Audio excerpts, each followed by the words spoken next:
Hello once again, watchers of good movies. My name is Nick Pell, and this is once again coming from my white room. Now, if you were subscribed to this channel last year around this time, I did a top 10 books of 2013 video, and now that the channel has expanded to 4 different types of videos that I do in terms of books, movies, TV shows, and video games, I'm doing a top 10 video for all 4 of those. So, this is the top 10 best movies that I saw in 2013. Just know that I did not see all the great movies that are out there, and they're probably on some professional reviewers' lists. Like, I did not see Gravity, I did not see Captain Phillips, I did not see 12 Years a Slave, I did not see a bunch of other films that probably would have been on this list, but I didn't see them. So, this is the top 10 list of things that I saw. So, bear that in mind. Coming in at number 10 is Iron Man 3.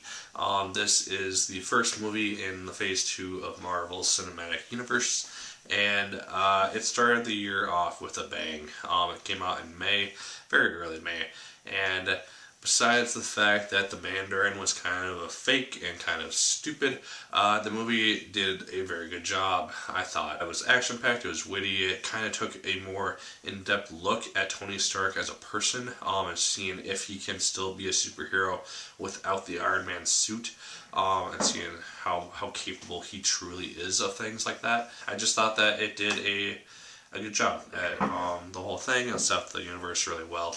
It's probably also the last Iron Man movie that we will be seeing, so there's that as well. Coming in at number 9 is another Marvel film, but dealt with by Fox instead of by Disney. This is The Wolverine.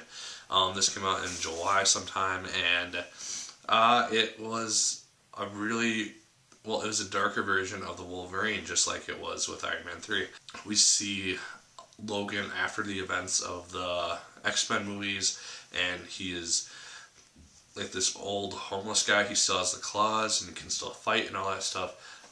But the movie goes kind of more into kind of the same place as Iron Man 3. Like, can he be a hero even if he doesn't have all his powers, and this type of stuff, and it was just a lot of things in the movie that I really did like, and the action was great, the CGI was great, all that type of stuff. So, The Wolverine, which set up Days of Future Past, which I'll definitely be seeing and reviewing, and will probably be on my top 10 list for 2014. Number 8 is the sequel to The Hobbit, entitled The Desolation of Smaug. If you saw my review for that, I didn't particularly enjoy The Hobbit 2 as much as I thought I would, but that being said, it was still a good film, and it was still a film which captured my attention and got me excited. The dragon looked amazing, and the visuals were amazing. It was presented in a really good way. It was acted well, and it was hard to deny that it was definitely one of the better movies of 2013. I liked it for what it was, and so I thought that was enough to get it onto this list. So, yeah, The Hobbit 2, Desolation of Smaug, definitely deserves a spot as number 8. My number 7 is a movie which didn't get as great of reviews, because they were kind of mixed, but I really enjoyed it, and I have it on Blu-ray now. It is called Man of Steel, and this is the first good Superman movie in a very long time. And this stars Henry Cavill as Superman, or Clark Kent, and it's an origin story in the fact that we see Superman leave Krypton, and we see it explode, and then we see him essentially become this superhero who he needs to be. There are a few things I thought they kind of rushed, and there are a few things I thought could have been better, and the ending scene has been debated like crazy. I mean, it was a really enjoyable film. It was very action-packed, and it was kind of dark at times, and it was immensely impactful at some points, and I just really enjoyed it, and yeah, I don't know, it got me excited for the potential that a Justice League movie has, and we'll see how Batman vs. Superman ends up going next year. I think next year, right? No, 2015? Yeah, 2015.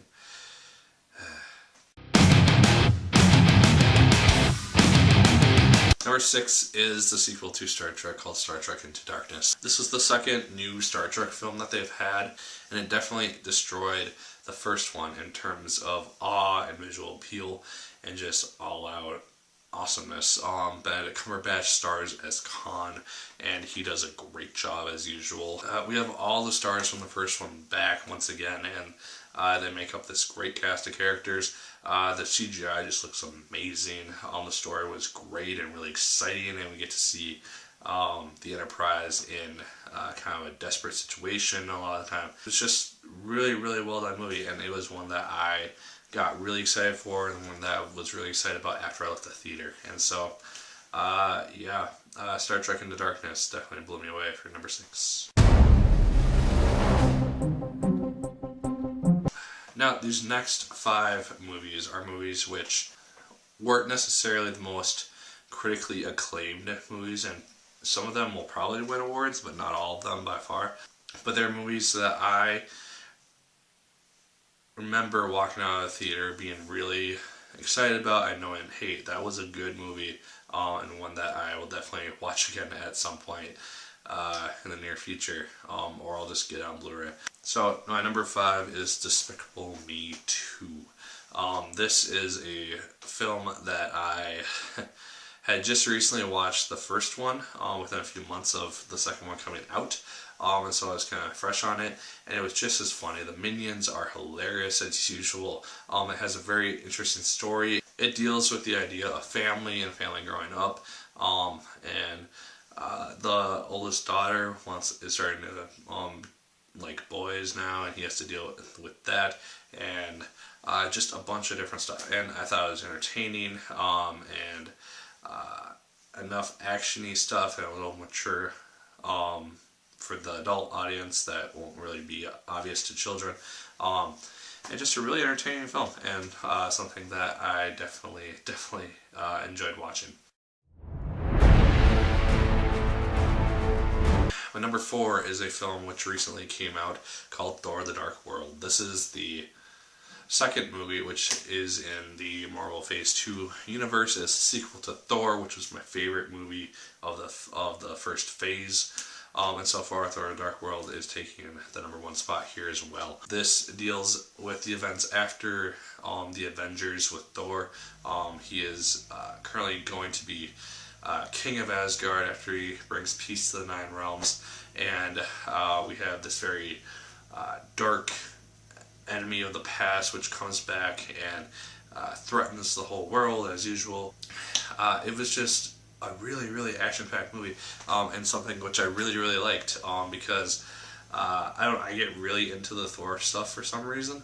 We have Tom Hiddleston, who is portraying Loki once again, and he does it phenomenally. You can tell that he really enjoys playing the character. Yeah, he's just a very cool guy. We have Chris Hemsworth once again back as Thor, and we have him kind of more of a sensible leader than a angry guy who's all gung-ho about war. Yeah, just a really good movie, and one that I enjoyed heavily and immensely. Now we have the top 3. These are movies that I would go back and watch in an instant if somebody wanted to go see them with me. And the first one, or the number 3 movie that I saw, was one that I saw 3 times in theaters. It just happened to work out that way, and I loved it each time. This is Kick-Ass 2. This is a movie which has a very bad score on Rotten Tomatoes, but it is a movie that I really enjoyed for some reason. It has a good amount of humor. It has crime fighting. It has just a good amount of action. It has a good story. Just a bunch of different stuff that I really liked. It's entertaining enough for me to go see it 3 times, fairly close together. Just really get a lot out of it. So I have it on Blu-ray now, and I love it. So, Kick-Ass 2, definitely my number 3 spot. Now my number 2 is one that I'll probably get crap for, but it's Frozen. This is a movie which has really gotten to me for some reason. I have the soundtrack and I listen to it really often, and it's just a movie which I didn't expect it to be. It just had a lot of things going for it. It has great character development with Elsa and Anna, and then it has this great plot of trying to figure out who you're supposed to be, but it doesn't do it in the traditional Disney sense. They kind of switched up and modernize it and make it so that you don't need a handsome prince to save the day anymore. You can do it on your own. And the idea of true love is redefined in that it doesn't have to be like a true love's kiss that saves the day. It can be the love between two sisters instead. And it's just, it was just a really, really well done movie, and it was one which, I don't know, I got really into for some reason. And so, yeah, Frozen is definitely my number 2 spot. I would really like to see kind of a joint movie between Frozen and Tangled, because I think that'd be really interesting, and they are in the same universe, so I think that'd be really interesting. But yeah, moving on to the number 1 spot.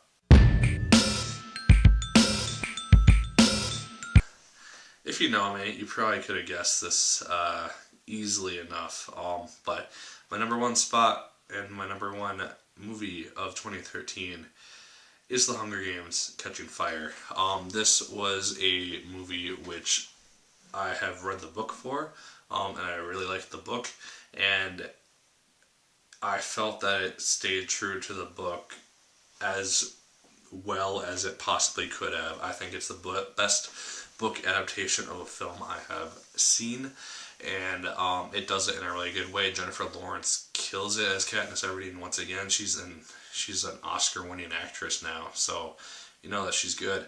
Josh Hutcherson, he does great as Peeta, and then we have a bunch of other people who make the film what it is. It sets up Mockingjay really, really well.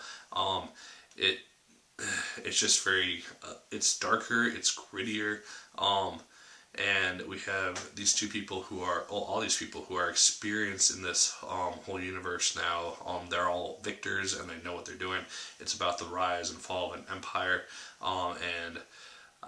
yeah, just a really, really good film that I walked out of just really happy with, and one that I could not give enough praise to. I couldn't give enough praise to any of these top 5 movies. But that is my list of top 10 movies of 2013. Let me know your list down below if you so choose. I'd love to hear it. And yeah, let me know what you thought of my list as well. What you would change, what you thought shouldn't have been there, what you thought could have probably been in there. And so yeah, like, favorite, comment, and subscribe if you so choose. I'd appreciate it immensely. Make sure to check out my top 10 videos for books, TV shows, and video games up here. And yeah, as always, my good people, my name is Nick Pell, and once again, keep on watching.